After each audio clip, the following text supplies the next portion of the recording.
Chad bans Americans from Chad. Chad has just slammed its doors on U.S. citizens, suspending all visas in a sudden, ruthless move that caught Washington completely off guard. But why now? Why this act of defiance from a nation the West once thought it controlled? Is this just revenge for a past insult, or the beginning of a much bigger rebellion? Let's find out.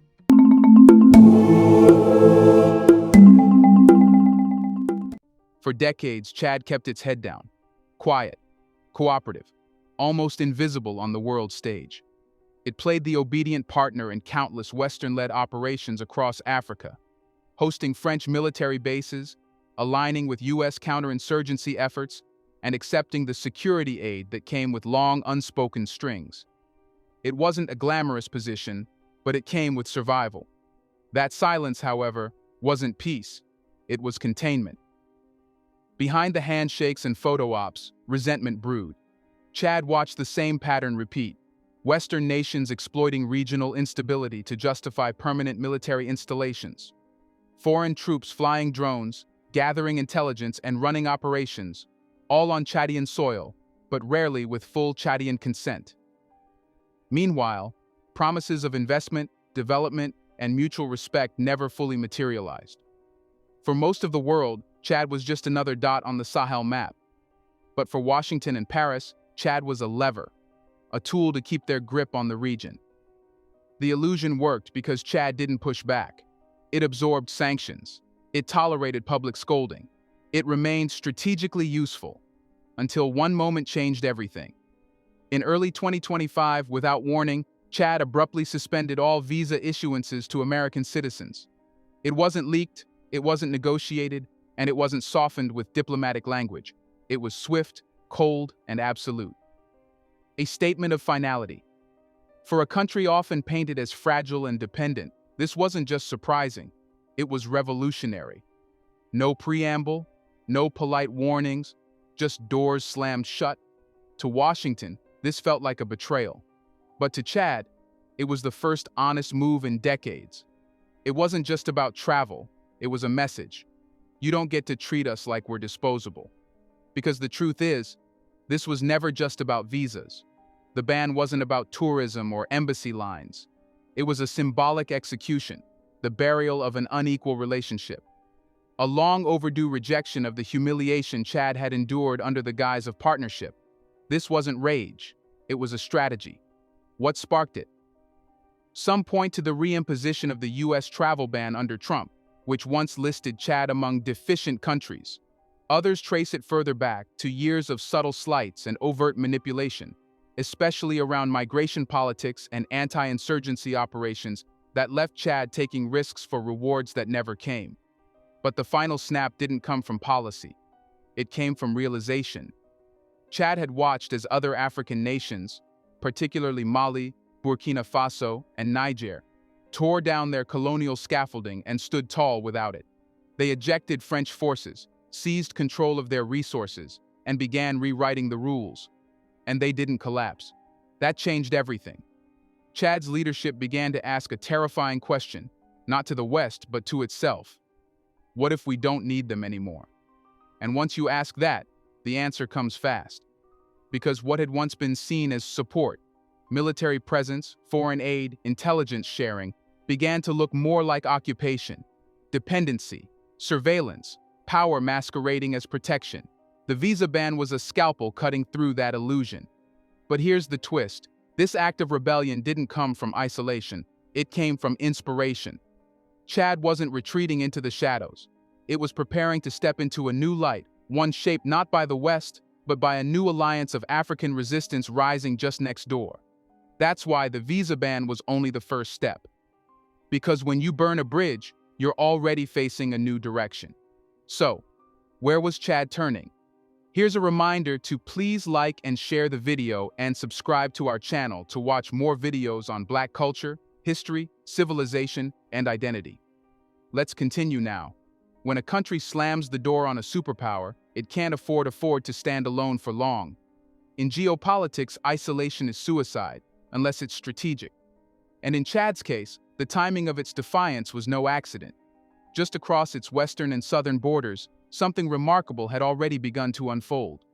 Burkina Faso, Mali, and Niger, three countries once considered pillars of Western influence in the Sahel, had ripped up their old playbooks. They didn't just criticize France and the US, they expelled them. No slow transitions, no vague reforms, just hard exits. French soldiers were shown the door, embassies were frozen, ECOWAS, the pro-West regional bloc, was laughed off. What emerged in that void wasn't chaos, it was coordination. In a matter of months, these three nations announced a historic new alliance, the Alliance of Sahel States AES. A name that rang not of desperation, but of destiny. An unapologetic military and economic bloc built not around foreign guidance, but African self-determination. One that swore off outside interference and swore into brotherhood. Militarily, economically, ideologically. For President Mahamat Idris Deby of Chad, the writing was on the wall. He had watched the fall of Afghanistan. He had seen France's influence bleed out of Francophone Africa like an empire losing its grip. He had heard the chants from Nigerian crowds yelling "Down with the colonizers" as they burned French flags. But most importantly, he had seen something far more dangerous to the status quo: success. Despite global media forecasting doom, the AES was not only surviving, it was stabilizing. Their governments were still standing, their military forces were merging, and their economies, far from imploding, were reorganizing without IMF dictation. They weren't sinking, they were rising. This was the power vacuum Chad had once feared. But now, it saw opportunity. For years, Chad had been the quiet axis in the West Sahel strategy. Its military was strong, its intelligence ties were deep, but it was also vulnerable. Too reliant on French logistics, too exposed to US counterinsurgency programs. If the AES consolidated its position, Chad would either be encircled by independence or absorbed into irrelevance. There was only one logical path. Join the rebellion before the revolution moves past you. But this wasn't just about avoiding strategic isolation. It was personal. Chad shares borders, culture, and conflict zones with Niger and Mali. Armed groups don't stop at lines on a map, and foreign drones don't either. The AES wasn't just about political ideals. It was about survival in a world where outside powers draw targets over nations they claim to protect. By 2025, the momentum was undeniable. Mali and Burkina Faso were conducting joint patrols. Niger had signed bilateral defense agreements with both. There were discussions of a unified currency, a joint energy grid, and even a shared central bank, all measures designed to sever the last economic nerve still tied to France's treasury. So when Chad looked south and west, it didn't just see neighbors, it saw a shield. And when Chad looked north toward Libya and the chaos beyond, it saw nothing but instability. To the east, Sudan's civil war. To the west, Nigeria, deeply entangled with Western finance and reluctant to confront its dependence. But to the southwest, in the new AES capital corridors of Bamako, Ouagadougou, and Niamey, there was a purpose. And Chad wanted in. But the decision wasn't just practical, it was generational. A new wave of African leadership was rising. Military men turned politicians, yes, but with a striking common theme. They weren't interested in being managed. They weren't asking for aid. They were asking for respect, and they were demanding it through structure, not slogans. Chad's application to join the AES wasn't a reaction. It was an evolution. The next logical step after rejecting foreign control. The visa ban had burned a bridge. Now, the alliance offered a road, and that road wasn't paved by the West. But it did raise a new question. If Chad joins the AES and helps solidify its reach, what happens to the Western security network that once defined the Sahel? The answer isn't about diplomacy, it's about domination, and the slow collapse of a decades-long Western chessboard. That's where we're heading next. When Chad moved toward the alliance of Sahel states, it didn't just shift allegiances. It kicked the legs out from under a table the West had been playing on for decades. For Washington, Paris, Brussels, and even London, the Sahel has always been more than just desert and conflict. It's been a strategic anchor point, a controllable corridor connecting West Africa to North Africa to the Middle East, and, crucially, to Europe's soft underbelly via migration routes. And Chad? Chad was one of the last reliable pieces left on that board. Until now. With Chad breaking ranks and aligning with the AES, the West faces a terrifying reality. It no longer controls the flow of intelligence, the shape of counterinsurgency operations, or the stability narrative across the region. The once sturdy alliance network that stretched from Dakar to Djibouti is unraveling, not because of war, but because of rejection. Let's be clear, this collapse wasn't caused by external conquest. It's internal erosion. The West lost the Sahel because it refused to treat its partners as equals. For years, Western military presence in Africa was sold under the guise of fighting insurgency and ensuring security. Billions were spent on training, equipping, and embedding troops across the region. French Operation Barkhane stationed thousands of soldiers. The US ran drone missions, intelligence hubs, and special forces operations from bases in Niger and Chad. NATO quietly observed. The EU paid lip service to human rights. But beneath it all, the game was clear. Presence meant control. Control of airspace. Control of resources. Control of decisions. The trouble was, the enemy kept evolving, and the so-called partners kept asking, if foreign troops are here to protect us, why are the attacks increasing? Burkina Faso, Mali, and Niger were the first to demand answers.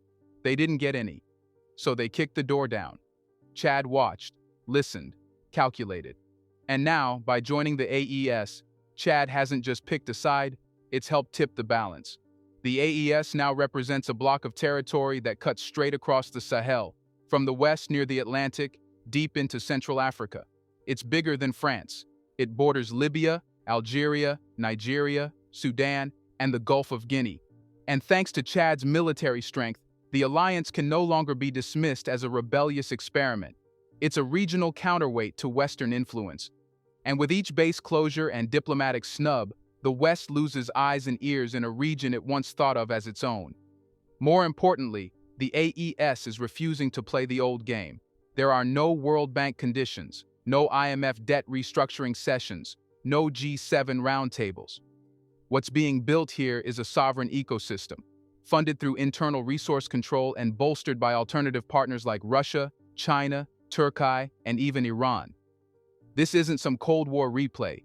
It's a cold shoulder to the former masters. France has already admitted the obvious. Its Sahel policy has failed.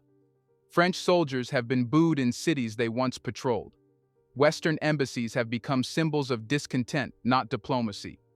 And US influence, which relied heavily on partnerships with stable governments, is now hamstrung. Because the stable governments have been overthrown by popular military leaders who no longer pick up the phone when the Pentagon calls. Chad's role in this is crucial, not as a follower, but as a fulcrum. With its oil reserves, battle-tested army, and location at the heart of Africa, Chad gives the AES a central pivot to build around. It connects East and West Africa. It offers air corridors that once belonged to NATO's maps. It brings credibility that this isn't just military theater. It's a strategic reality. And now, the West is scrambling. Talks are reopening. US diplomats are offering reassurances. European ministers are sending envoys. But it's too late for business as usual.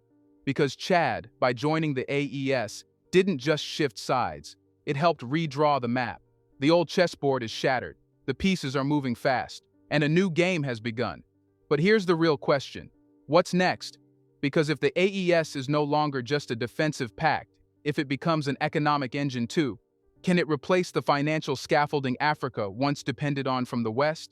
Military bases can be dismantled. Embassies can be closed.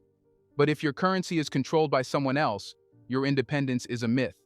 That's the realization that hit Chad, and every member of the Alliance of Sahel states as they began severing ties with the West.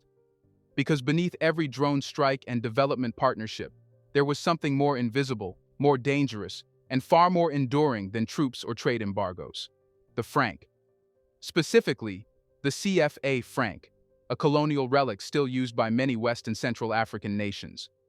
Issued from Paris, controlled by the French treasury, and tied to the euro, the CFA has long been marketed as a symbol of stability. In reality, it's been a leash, one that let France, and by extension the West, dictate monetary policy across huge swaths of Africa. Even nations like Chad, which appeared politically sovereign, couldn't print money without European permission, couldn't borrow without Western oversight, couldn't grow without bowing to the same institutions that demanded structural reforms, code for slashing budgets, privatizing public goods, and selling off state assets to foreign bidders. But now that Chad has joined hands with the AES, the rules are changing. The alliance isn't just a security pact, it's an economic insurgency, and at the center of that insurgency is a bold plan to do what no Western-funded African bloc has dared to try: create its financial system. Here's what's on the table: a joint central bank, free from French supervision; a new currency, untied from the euro, backed by African resources and controlled by African institutions; cross-border trade agreements among AES members that bypass the need for US dollars or European banks; energy-sharing pacts that allow countries to fund infrastructure without waiting for World Bank approval; and resource nationalization laws that ensure gold, uranium, oil, and rare earths flow into local treasuries, not foreign vaults. For Chad, this isn't an abstract dream. It's the clearest path to self-respect. Over the years, Chad has watched its oil wealth flow out of the country while its people remain dependent on foreign loans. It's seen Western companies earn billions while domestic industries withered under free market rules, which were never designed for them. And every time a crisis hit, whether drought, conflict, or inflation, the same creditors showed up with contracts, not solutions. Now, with the AES economic model gaining traction, Chad has the chance to break the cycle. It begins with reclaiming value, not just in monetary terms, but in what Africa defines as wealth.